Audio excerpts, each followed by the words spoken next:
Naquela noite, algo dentro de mim simplesmente quebrou. Passei a vida sendo a filha que resolvia tudo, a que trabalhava, pagava as contas e apagava os incêndios causados pelos outros. Mas quando meu pai exigiu que eu entregasse todas as economias que juntei durante anos para cobrir mais uma dívida da minha irmã, percebi que aquilo não era amor nem gratidão, era controle. Foi nesse instante que decidi que bastava. Não chorei, não implorei, não discuti, apenas escolhi a mim mesma. Enquanto eles acreditavam que eu passaria o dia pensando melhor, eu já planejava minha fuga. Aquela seria a última noite sob aquele teto, e a primeira da minha verdadeira liberdade.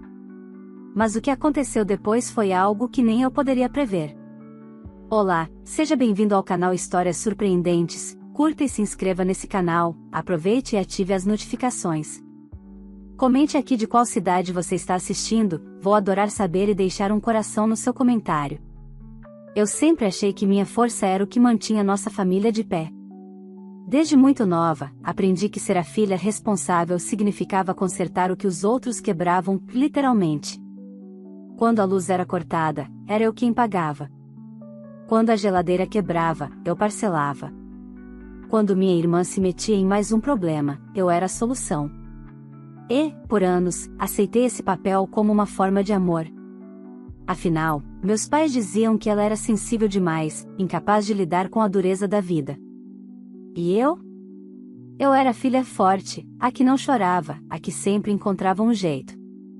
Mas ninguém percebeu que, por trás da calma, existia um cansaço profundo, um vazio que só crescia. Naquela noite, o estalo veio sem aviso. Eu havia chegado do trabalho exausta, o uniforme ainda cheirando a produto de limpeza. Mal sentei para jantar quando meu pai lançou as palavras que mudariam tudo: sua irmã fez uma dívida grande de novo. Você vai pagar. Fiquei em silêncio, observando o olhar complacente da minha mãe e o ar de vítima ensaiada da minha irmã. Ele continuou, impaciente: você tem dinheiro guardado, não tem? Use isso. Amanhã quero esse problema resolvido. Era um tom de ordem, não de pedido. Pai, esse dinheiro é o resultado de anos de trabalho. Eu estava planejando abrir meu próprio negócio. Ele bateu na mesa com força. Negócio nenhum. Você vive aqui, come aqui, tem o que tem porque nós deixamos. Se não ajudar sua irmã, vai enfrentar as consequências. Foram segundos de silêncio, mas dentro de mim algo desmoronou. Eu finalmente entendi que aquilo nunca foi amor. Foi controle, manipulação e conveniência. Eles nunca quiseram que eu crescesse, apenas que eu servisse. A voz da minha mãe soou distante, tentando amenizar: filha, não vamos discutir. Sua irmã está desesperada. Mas o que me chocou foi ver a expressão satisfeita dela, certa de que, mais uma vez, eu cederia. Dessa vez, não cedi. Não chorei, não implorei, não argumentei. Apenas me levantei, caminhei até o quarto e comecei a planejar. Pela primeira vez, em anos, pensei em mim. Passei a noite separando documentos, guardando roupas discretamente e imprimindo comprovantes das transferências e boletos que paguei por eles. Fiz uma pasta completa, cada centavo que entreguei, cada favor, cada dívida que cobri. Em cima dela, deixei uma carta. Escrevi que não se tratava de vingança, mas de libertação. Que aquele dinheiro, o meu dinheiro, seria o início de uma nova vida, uma em que eu não precisaria me justificar por existir.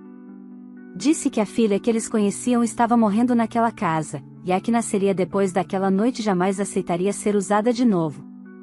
Antes de amanhecer, deixei tudo pronto. A mala pequena no canto, a carta sobre a mesa, e a caixa de comprovantes bem visível. Olhei pela última vez para o quarto que sempre foi o retrato da minha submissão, organizado, limpo, mas sufocante. Ouvi o ronco distante do meu pai e o som baixo da televisão no quarto da minha mãe. Tudo parecia comum, mas dentro de mim algo pulsava diferente, uma mistura de medo e libertação. Quando o primeiro raio de luz atravessou a cortina, peguei a mala e respirei fundo. Saí sem fazer barulho, sem olhar para trás. Cada passo era pesado, mas também leve. Eu não sabia para onde ia, só sabia que não podia mais ficar. E, naquele instante, percebi algo simples e brutal. Às vezes, para se encontrar, é preciso se perder completamente. Enquanto o portão se fechava atrás de mim, o som do ferro batendo ecoou como um ponto final. Eu não sabia o que o futuro traria, mas tinha certeza de uma coisa: meus pais e minha irmã, um dia, se arrependeriam profundamente por me subestimar. Quando o ônibus deixou a rodoviária, olhei pela janela e vi as luzes da cidade ficando para trás, pequenas e distantes, como se minha antiga vida se encolhesse até desaparecer. O coração batia acelerado, não apenas pelo medo do desconhecido, mas pela sensação de que, pela primeira vez, eu estava no controle. Não havia plano detalhado, apenas uma certeza: eu não voltaria. Tinha algum dinheiro guardado, suficiente para começar do zero se eu fosse cuidadosa. Escolhi uma cidade pequena no interior, distante o bastante para que ninguém me encontrasse facilmente. Enquanto o motor do ônibus roncava, senti algo que há muito tempo não sentia: paz. Nas primeiras horas do dia, o céu ainda acinzentado, cheguei ao novo destino. A rodoviária era simples, o ar cheirava a café fresco e chuva. Caminhei sem rumo, até encontrar uma pensão modesta, administrada por uma senhora de cabelos brancos e olhar bondoso. "Precisa de um quarto, moça?" perguntou ela, observando minha mala pequena. Concordei.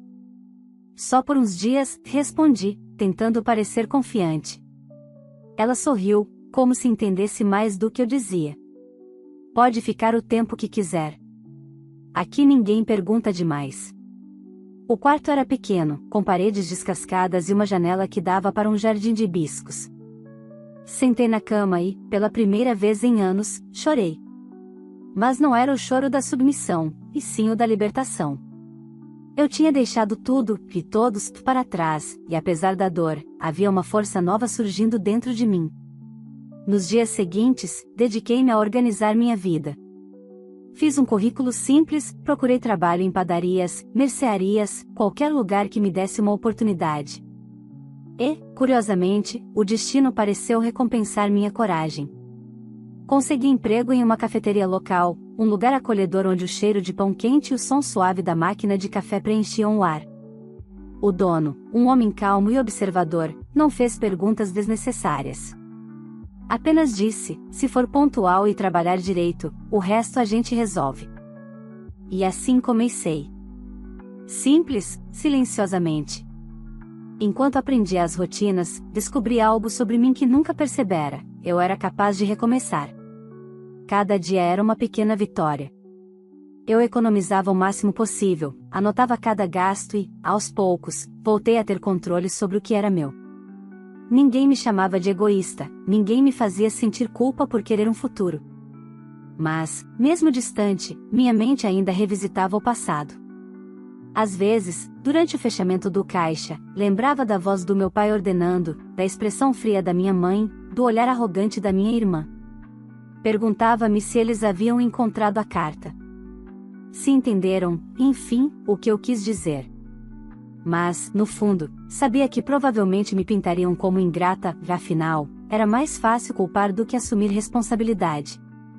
Uma noite, enquanto lavava as xícaras no final do expediente, o dono da cafeteria se aproximou. "Você trabalha bem. Já pensou em assumir o turno da manhã?" Aquilo significava um aumento. E, pela primeira vez, alguém via meu valor sem precisar me explorar. Aceitei na hora. Os meses passaram, e eu me sentia mais forte. Transformei o pequeno quarto da pensão em um lar, com flores simples na janela e livros usados que comprava aos poucos. Até o riso começou a voltar, leve, quase esquecido. A senhora da pensão, que se chamava Dona Lúcia, passou a me tratar como uma filha. "Você tem um olhar que já viu muita coisa", disse ela certa noite, enquanto me servia chá. "E a senhora tem um coração que entende sem precisar ouvir", respondi, sorrindo. Mas nem toda paz dura para sempre. Certo dia, ao voltar do trabalho, encontrei um envelope empurrado por baixo da porta. Meu nome estava escrito com a caligrafia conhecida de meu pai. O chão pareceu sumir sob meus pés. Dentro havia uma carta curta, fria, sem uma única palavra de afeto. "Você nos envergonhou. Sua mãe está doente por sua causa. Sua irmã perdeu tudo. Se ainda tem algum respeito pela família, volte e resolva o que causou. Por alguns minutos fiquei parada, sentindo o sangue latejar nas têmporas. A culpa tentou me invadir, aquela velha companheira que por anos me aprisionara. Mas desta vez, respirei fundo. Eles ainda não tinham entendido, eu não era mais a mesma. Rasguei o envelope e o joguei no lixo. Naquela noite, ao olhar pela janela, percebi o que realmente significava liberdade. Ela não estava apenas em ir embora, mas em nunca mais permitir que me manipulassem pelo medo. E sem saber, naquele mesmo instante em que decidi seguir firme, algo estava prestes a mudar, de forma profunda e inesperada. Os dias seguintes àquela carta foram uma batalha silenciosa entre o medo e a determinação. Por mais que eu tentasse ignorar, as palavras do meu pai ainda ecoavam na mente. A velha culpa, aquela que eles sempre souberam usar, tentava encontrar espaço dentro de mim. Mas algo havia mudado. Eu já não era a filha obediente que abaixava a cabeça. Eu era alguém que, pela primeira vez, sabia o que queria e o que não queria mais. Continuei trabalhando firme na cafeteria. O aumento havia me dado algum respiro, e, com o tempo, passei a ser respeitada pelos colegas. O dono, seu Renato, começou a confiar em mim com responsabilidades maiores, pedidos de fornecedores, controle de estoque, e até o treinamento de novos funcionários. Foi assim que conheci Júlia, uma jovem tímida que lembrava um pouco de mim quando comecei ali. Certa manhã, ela derramou uma bandeja inteira de café e quase chorou, apavorada. Eu me aproximei e disse calmamente: "Está tudo bem. Errar não é o fim do mundo, é o começo de aprender." Ela sorriu, e naquele sorriso percebi algo que há anos eu não via: gratidão sincera, sem segundas intenções. Era reconfortante ajudar alguém sem sentir que estava sendo usada. A tranquilidade durou até uma tarde chuvosa, quando Dona Lúcia, a dona da pensão, bateu à minha porta com um olhar preocupado. "Filha, tem um rapaz aí embaixo dizendo que veio de longe e quer te ver." Meu estômago revirou. Quando desci as escadas, vi um rosto familiar que não esperava reencontrar: o namorado da minha irmã. Ele estava molhado, com o olhar carregado de raiva e desprezo. "Te achei, finalmente", disse ele, com um tom seco. "Seu pai quer que você volte." Cruzei os braços. "Diga a ele que minha resposta continua sendo não." Ele riu, debochado. "Você acha que pode simplesmente desaparecer? Sua irmã está sendo cobrada, e a culpa é sua. Você criou essa confusão. A culpa é minha porque decidi não pagar pelas escolhas dela?" Perguntei, mantendo a voz firme. Eu apenas parei de ser o tapete da família. Ele avançou um passo, o olhar se tornando mais agressivo. "Seu pai disse que, se não voltar por bem, ele vai até aqui." Senti o coração acelerar, mas não demonstrei. "Então que venha. Dessa vez, não serei eu quem vai correr." Ele foi embora, batendo a porta, e o silêncio que se seguiu pesou no ar. Dona Lúcia me olhou, preocupada. "Minha filha, eles não parecem pessoas boas." Concordei. "Não, Dona Lúcia. Mas agora, eu também não sou mais aquela menina que tinha medo." Naquela noite, mal consegui dormir. A possibilidade de meu pai aparecer ali me tirava o sono, mas junto vinha uma coragem nova, quase teimosa. Resolvi me precaver, fui até a delegacia da cidade no dia seguinte e expliquei a situação. Um policial atencioso ouviu tudo, registrou minha versão e me orientou a manter distância caso tentassem se aproximar. Saí de lá aliviada, pela primeira vez eu estava me defendendo, não apenas reagindo. Os dias passaram, e nada aconteceu. Aos poucos, a tensão diminuiu. Eu voltei a focar no trabalho, no pequeno conforto que havia construído. Mas uma reviravolta me esperava. Certo sábado, seu Renato me chamou em particular. "Estou pensando em abrir uma segunda unidade da cafeteria, mais perto da Praça Central. Quero alguém de confiança para cuidar da administração." Por um instante, achei que ele brincava. "Está me oferecendo o cargo?" Perguntei, incrédula. "Estou te oferecendo uma oportunidade." Você tem o que é preciso, e sei que não vai desperdiçar. Foi impossível conter as lágrimas. Aceitei, com a voz embargada, e saí de lá sentindo que, finalmente, o destino começava a me devolver o que a vida havia tirado. Nos meses seguintes, mergulhei no novo projeto com toda a dedicação que antes desperdiçava tentando agradar minha família. Trabalhei duro, aprendi sobre gestão, negociei contratos e acompanhei obras. Quando inauguramos a nova cafeteria, era como se eu também estivesse cortando uma fita invisível, da minha nova vida. Porém, enquanto celebrava aquele avanço, o passado resolveu bater novamente à porta. No meio do expediente, uma mulher entrou, usando óculos escuros e um semblante cansado. Bastou um olhar para reconhecê-la, minha mãe. O coração disparou. Precisamos conversar, disse ela, sem rodeios. Levei-a até o canto mais discreto, sentindo a garganta apertar. Você me encontrou. Foi difícil, respondeu, com a voz embargada. Seu pai não sabe que vim. Ele está diferente, desde que você foi embora. Havia algo de estranho em seu tom. E a minha irmã? Perguntei. Ela baixou os olhos. Está como sempre. Criando problemas. E agora, está se aproveitando da sua ausência. Fiquei em silêncio, tentando entender o que aquilo significava. O que quer de mim, mãe? Perguntei. Ela respirou fundo. Quero que saiba que sinto falta de você. E que talvez eu tenha errado mais do que imaginava. As palavras dela pairaram no ar, confusas e tardias. Parte de mim queria acreditar, outra parte duvidava. Mas o que eu não imaginava era que aquela visita seria o início de uma nova virada, uma que colocaria tudo à prova novamente, inclusive o que eu pensava saber sobre arrependimento e perdão. As palavras da minha mãe ecoaram por dias, como uma melodia dissonante que eu não conseguia silenciar. Talvez eu tenha errado mais do que imaginava. Era a primeira vez que ela admitia algo parecido. E, mesmo assim, soava incompleto, quase ensaiado. Eu queria acreditar, mas a desconfiança havia se tornado uma espécie de instinto de sobrevivência. Ainda assim, aceitei encontrá-la novamente, alguns dias depois. Parte de mim precisava entender o que realmente estava por trás daquela visita. Nos sentamos em um banco da praça central, cercadas por árvores e o cheiro de café vindo da nova unidade que eu administrava. Ela parecia nervosa, o olhar inquieto. Seu pai não sabe que estou aqui, começou, mexendo as mãos. Ele continua irredutível. Acha que você nos abandonou. E o que a senhora acha? Perguntei, tentando manter a voz calma. Ela hesitou. Acho que nós nos acostumamos demais a te ver como a solução.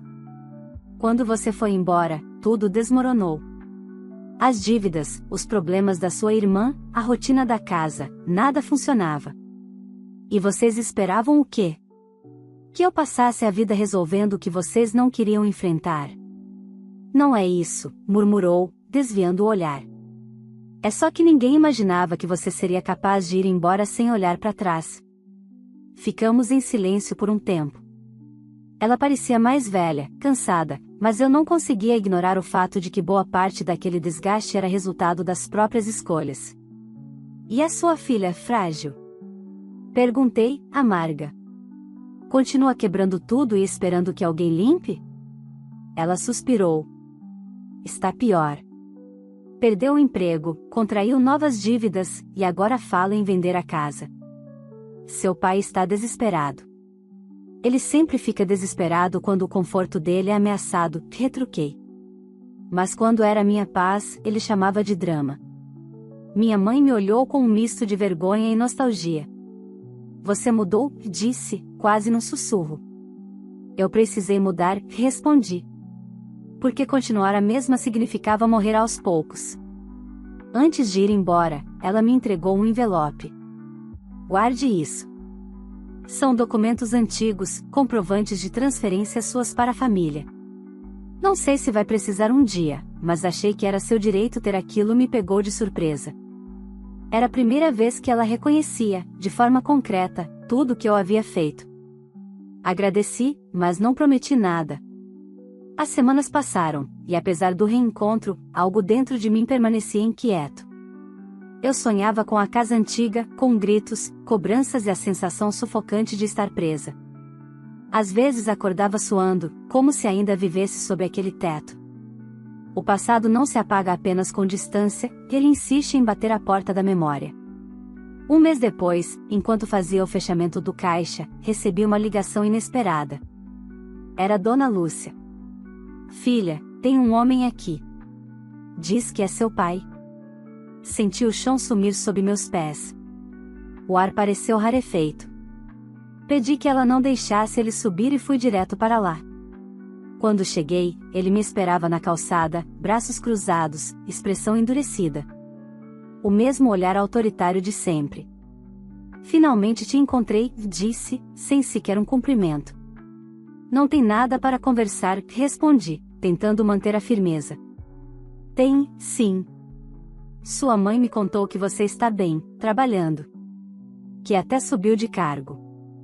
Ele sorriu, com ironia. Então quer dizer que podia ajudar e simplesmente escolheu não fazer? Eu escolhi viver, pai. Só isso. Ele deu um passo à frente, a voz aumentando. Você nos deixou na miséria. Eu não deixei ninguém. Cada um escolheu o próprio caminho. A raiva estampada no rosto dele se misturava a uma frustração antiga, talvez pelo fato de eu não me curvar mais. Você acha que vai vencer na vida sozinha? Ele gritou. Você é o que é por nossa causa. Eu sou o que sou apesar de vocês, respondi. O silêncio que se seguiu foi pesado. Ele ficou me encarando, o orgulho ferido. Por um momento, pareceu procurar algo para dizer, mas desistiu. Um dia vai se arrepender, murmurou, virando as costas. Quando ele se afastou, as pernas tremiam, mas não era de medo. Era de alívio. A última corrente havia sido rompida. Voltei para meu quarto e chorei, não de tristeza, mas de libertação completa. A partir daquele dia, algo em mim se transformou definitivamente. Decidi que não apenas sobreviveria, mas prosperaria. Intensifiquei meu trabalho na cafeteria, comecei a poupar e, com o incentivo de seu Renato, fiz um curso técnico de administração. Meus resultados chamaram a atenção, e logo fui convidada para representar a empresa em eventos regionais de empreendedores locais. Era uma nova fase, marcada por crescimento e respeito, o tipo de reconhecimento que minha família nunca me deu. Mas o destino, sempre irônico, ainda guardava uma última prova. Certa tarde, enquanto organizava os documentos da cafeteria, vi um rosto familiar se aproximando da vitrine. Era minha irmã. Cabelos desalinhados, olhar desesperado, roupas caras mas desalinhadas. Entrei em choque. Ela entrou, olhou ao redor e sussurrou: preciso da sua ajuda. Meu coração apertou, dividido entre o passado e o presente, entre a dor e a nova vida que construí. Eu não imaginava, porém, que aquele reencontro traria segredos que mudariam tudo, inclusive a forma como eu via a minha própria história. Por alguns segundos, eu fiquei completamente imóvel. A imagem da minha irmã diante de mim era quase surreal. A mesma mulher que me olhava com desprezo quando eu me negava a salvar seus erros, agora estava ali, exausta, com o rosto abatido e os olhos cheios de medo. Ela, que sempre teve tudo de bandeja, parecia ter perdido o brilho que sustentava sua arrogância. Eu não sabia mais onde te encontrar, começou ela, com a voz trêmula. Mãe me contou que você estava aqui. O que você quer? Perguntei, direta. Ela respirou fundo. Eu preciso de ajuda. As palavras me atingiram como um eco antigo. Quantas vezes eu já tinha ouvido essa frase? Quantas vezes havia cedido, acreditando que era minha obrigação consertar o caos que ela criava. Mas agora, a situação era diferente. Havia algo de verdadeiro em seu olhar, algo que eu nunca tinha visto antes: arrependimento. Depois que você foi embora, tudo desandou, ela continuou. Papai perdeu parte do que tinha tentando cobrir minhas dívidas. Mãe adoeceu. E eu, a voz falhou, eu fiz coisas das quais me envergonho. Sentei-me, ainda sem saber o que dizer. E agora você vem aqui esperando que eu resolva de novo? Ela balançou a cabeça. Não. Eu vim pedir perdão. O silêncio que se seguiu foi denso. A cafeteria, naquele momento, parecia distante, o som das conversas se transformando em murmúrio. Você não entende, ela continuou, chorando. Eu achava que era amada por ser cuidada. Mas agora vejo que vocês só me protegeram da realidade. Quando precisei ser responsável, eu não sabia nem por onde começar. Por um instante, meu coração se apertou. Era estranho ver a mulher que sempre me diminuíra agora tão vulnerável. Mas dentro de mim havia uma cicatriz que não se apagava. Eu te perdoo, disse com calma. Mas o perdão não significa que tudo volta a ser como antes. Ela concordou, enxugando as lágrimas. Eu não mereço isso, eu sei. Só precisava ouvir que você não me odeia. Deixei que o silêncio fosse a resposta. Ela saiu pouco depois, prometendo tentar se reerguer. Mas eu sabia que as feridas da nossa família eram profundas demais para sararem com uma única conversa. Ainda assim, havia um alívio estranho em vê-la reconhecer, mesmo que tardiamente, o que eu sempre soube. Nos dias seguintes, tentei seguir a rotina. Porém, algo me inquietava. Uma parte de mim queria acreditar que minha mãe e minha irmã poderiam mudar, que talvez existisse uma chance de reconstrução, não da família que eu tive, mas de algo novo, mais sincero. Essa esperança me fez aceitar, algumas semanas depois, o convite de minha mãe para uma visita. Voltei à antiga casa com o coração dividido entre nostalgia e cautela. O portão estava enferrujado, o jardim abandonado, e as janelas pareciam refletir o vazio que se instalara ali. Quando entrei, senti o ar pesado, misturado ao cheiro de mofo e lembranças. Minha mãe estava sentada na sala, mais magra, mais frágil. Eu sabia que você viria, disse ela, com um sorriso triste. Eu precisava te ver. Só vim porque quero encerrar isso de vez, mãe. Não há nada mais que me prenda aqui. Ela concordou devagar. Eu entendo. Mas antes de você ir, quero te mostrar uma coisa. Ela me levou até o antigo quarto do meu pai. Lá, sobre a mesa, havia uma pilha de papéis e documentos. Entre eles, um envelope lacrado. Ele me pediu para te entregar se um dia você aparecesse. Abri o envelope com as mãos trêmulas. Dentro havia uma carta, escrita com a caligrafia firme do meu pai. As primeiras linhas me fizeram parar. Eu não sei se ainda me considera seu pai, mas quero que saiba que, mesmo sem admitir, eu me orgulho de você. Fiz tudo errado tentando te manter perto. Usei o controle achando que era amor. Hoje percebo que só te afastei. Se está lendo isso, é porque talvez eu já não esteja mais aqui. Cuide da sua mãe, se puder. Mas, acima de tudo, continue livre. Você venceu onde eu falhei. As lágrimas vieram sem aviso. Era impossível não sentir o peso daquelas palavras, tardias, mas sinceras. Minha mãe segurou minha mão. Ele se foi há 2 meses, sussurrou. Não resistiu ao infarto. Sentei-me, em silêncio, tentando processar tudo. A raiva, o luto, o alívio e a tristeza se misturavam dentro de mim como uma tempestade contida. Por mais que eu tivesse imaginado esse momento 1000 vezes, ele nunca veio da forma que eu esperava. Meu pai, o homem que mais me feriu, havia partido reconhecendo aquilo que sempre negou, meu valor. Antes de ir embora, abracei minha mãe, um abraço breve, porém real. Cuide de você, mãe. Eu não voltarei a essa casa. Ela apenas concordou, os olhos marejados. Quando saí, o céu começava a escurecer. As ruas eram as mesmas, mas eu já não era a mesma pessoa que partirá naquela madrugada. Havia uma sensação de fechamento, de círculo completo. Pela primeira vez, o passado não me perseguia, ele apenas existia, distante, sem poder sobre mim. Mas o destino ainda guardava uma última reviravolta. Ao retornar à cidade onde reconstruí minha vida, encontrei Dona Lúcia à porta da pensão, com um envelope nas mãos. Chegou algo para você, minha filha, disse ela, sorrindo. E parece importante. O envelope trazia o selo de um escritório de advocacia. Dentro, um documento inesperado, uma escritura. O nome que constava como antigo proprietário me fez estremecer, era o de meu pai. Ele havia deixado algo para mim. E, com isso, o capítulo final da minha história estava prestes a começar. Demorei alguns minutos para processar o que estava diante de mim. A escritura trazia meu nome completo, registrado como única proprietária de um terreno e de uma casa simples em uma cidade vizinha.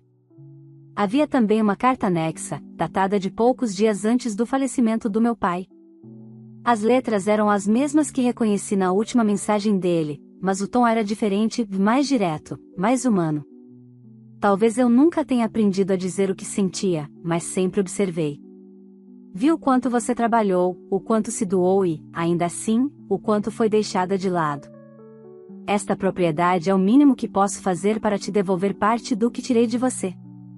Use-a como quiser, mas que sirva como lembrança de que é possível recomeçar mesmo quando tudo parece perdido. Fechei os olhos e senti um nó na garganta. A ironia era cruel. Ele passou a vida tentando me controlar, e agora, no fim, me deixava justamente algo que simbolizava o oposto, liberdade. Nos dias seguintes, viajei até o endereço indicado. O terreno ficava em uma área afastada, cercado por árvores e com uma vista que se abria sobre um vale. A casa era simples, precisando de reparos, mas havia ali uma paz indescritível. Caminhei pelos cômodos empoeirados e me sentei no chão da sala vazia, imaginando como seria transformar aquele lugar em algo novo, meu por completo. A ideia começou a crescer dentro de mim. Não seria apenas um abrigo, mas um símbolo do que eu havia conquistado, o direito de existir sem ser controlada, de construir sem medo de ser destruída por alguém próximo. Voltei à cidade decidida. Em poucas semanas, com as economias que guardei e um empréstimo pequeno concedido com o apoio de seu Renato, iniciei uma reforma. A cada parede pintada, cada móvel instalado, eu sentia como se apagasse um pedaço das lembranças antigas. E quando a casa ficou pronta, percebi que o ciclo, finalmente, estava completo. Minha mãe e minha irmã vieram me visitar meses depois. Eu não esperava, mas também não evitei. Elas chegaram juntas, em silêncio, como quem carrega o peso de um passado difícil. Minha mãe parecia mais tranquila, envelhecida, mas com uma serenidade que nunca tinha visto. Já minha irmã, agora mais contida, com roupas simples e expressão humilde, me olhou nos olhos antes de dizer: "Você conseguiu." Eu sobrevivi, corrigi. E depois, aprendi a viver. Ela sorriu com tristeza. Eu estou tentando fazer o mesmo. Pela primeira vez, não havia disputa entre nós. Não éramos rivais nem espelhos distorcidos de uma mesma criação. Éramos apenas duas mulheres tentando reparar o que a vida quebrou. Durante aquele encontro, não houve promessas de reconciliação eterna. Mas houve algo mais forte, o reconhecimento. Eu as levei para conhecer a casa, o jardim recém-plantado, e, enquanto minha mãe observava as flores, ela murmurou: "Ele ficaria orgulhoso de ver isso." "Talvez", respondi. "Mas o orgulho que eu quero sentir agora é o meu, não o dele." As duas ficaram para o café, e, ao se despedirem, senti que aquele capítulo estava, enfim, encerrado. Não com amargura, mas com maturidade. Eu não precisava mais de desculpas ou arrependimentos. A justiça da vida já havia sido feita, eu estava inteira, livre e, finalmente, em paz. Com o tempo, a casa passou a ser mais do que um lar. Transformei parte dela em uma pequena confeitaria artesanal, algo que sempre sonhei, mas nunca tive coragem de tentar. Os primeiros meses foram desafiadores, mas o negócio logo se tornou um sucesso na região. As pessoas vinham não apenas pelos doces, mas pela sensação de acolhimento que o lugar transmitia. Dona Lúcia me ajudava com o atendimento, e Júlia, a moça tímida da cafeteria, se tornou minha parceira de trabalho. Era simbólico, as duas pessoas que acreditaram em mim quando ninguém mais acreditava agora faziam parte da minha nova vida. Certa tarde, sentei-me no banco da varanda e observei o entardecer. O sol mergulhava lentamente no horizonte, tingindo o céu de tons alaranjados e rosados. Peguei a carta do meu pai, agora amarelada pelo tempo, e a dobrei com cuidado. Já não havia dor ao lê-la, apenas compreensão. A vida me ensinou que amor verdadeiro não exige sacrifício constante nem submissão. Ele floresce quando existe respeito, e se fortalece quando há liberdade. Eu precisei perder tudo para descobrir isso, mas no fim, percebi que não havia perdido, apenas deixado para trás o que nunca me pertenceu. Enquanto o vento soprava suave, senti uma paz profunda, daquelas que nascem apenas quando a alma entende que o passado não define o futuro. A menina que um dia foi chamada de ingrata e fria agora era dona do próprio destino. E a mulher que partiu sem olhar para trás jamais se arrependeu de ter escolhido a si mesma. Fechei os olhos, inspirei o ar novo e sussurrei para mim mesma: eu não fugi da minha família. Eu apenas voltei para mim. Naquele instante, o silêncio ao redor parecia me abraçar, como se o universo inteiro confirmasse o que eu sempre soube, mas só agora entendia: o amor que me faltava não era o deles. Era o meu. E, finalmente, eu o encontrei. Se essa história tocou o seu coração, não saia sem deixar o seu apoio. Você teria coragem de fazer o mesmo que essa filha fez, deixar tudo para trás e escolher a si mesma, mesmo sabendo que seria julgada pela própria família? Quero muito saber a sua opinião. Escreva aqui nos comentários se você acha que ela tomou a decisão certa e me conte também de qual cidade você está assistindo este vídeo, para que eu possa passar lá nos comentários e deixar um coração especial para você. Aproveite e curta o vídeo, porque isso ajuda muito o canal a crescer e a levar mais histórias como essa para outras pessoas que também precisam ouvir sobre recomeços e força interior. Não se esqueça de se inscrever no canal e ativar o sininho para acompanhar as próximas histórias emocionantes que estão por vir, histórias de superação, escolhas difíceis e vitórias pessoais que mostram que nunca é tarde para mudar o rumo da própria vida. Compartilhe este vídeo com alguém que precisa de coragem para começar de novo. Às vezes, tudo o que falta é ouvir que escolher a si mesmo não é egoísmo, é libertação.